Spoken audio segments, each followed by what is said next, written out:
College basketball knows the season can begin November 25th. What many teams don't know is how the coronavirus may affect their schedule. And what's more surprising is that less than a month away from the start of the season, many non-conference schedules across the country are still a work in progress. Here's the latest updates in scheduling and a preview of the UNI men's basketball team. UNI basketball's conference schedule begins with a home game December 30th. What comes before the MVC slate for the Panthers is still a work in progress. We've got a couple games that are contracted. The road games that we've talked about with Richmond and Marshall are still a go. We ended up losing the game in Sioux Falls against New Mexico State. They aren't going to be able to make the trip, so we're working to replace that game. And then we've talked a lot about the event in Nebraska. And that's still on track, and we're still planning to open our season, what would be November 25th. Schedules across the country continue to change. Just this week, 8 tournaments were canceled, starting another domino effect of change. The most unique part of scheduling this current season is how it may continue to be a work in progress after the season starts.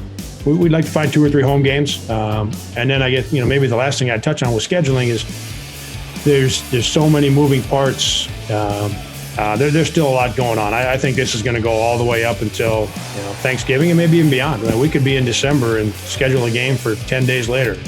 For now, Coach Jacobson is focusing on what he can control, and that's practice and getting this year's team ready to compete. In our case, with Austin Fife and AJ and Trey and Ty and a number of guys back from last year's team, the success we had last year, that automatically it just rolls into this year. And automatically you're really good. Well, that's not the way it works. You've got to start each year and build your foundation. The chemistry of every team is different, no matter how many guys you have back. So our focus has remained the same. We got to start at ground level, and we got to build a foundation. There are true freshmen to watch for. Titan Anderson looked impressive but tweaked his knee and will miss some time, while Bowen Bourne is back in practice after an ankle injury. He was out about 10 days, and he's been back in practice now, and he's really doing a good job. Nate has continued to be very good at both ends of the floor. He's a little bit ahead defensively of where we thought he might be. Seniors Tywan Pickford and Trey Burhow are demanding another level from everyone as all returners are making strides. And that includes the Panthers' preseason all-conference picks in Austin Fife and last year's Larry Bird Player of the Year winner AJ Green, who led the league in scoring. Having been around him, in particular here the last month with our practices, both guys are better. Both guys are stronger. Both guys are physically, they're moving a little bit better. Their footwork is better.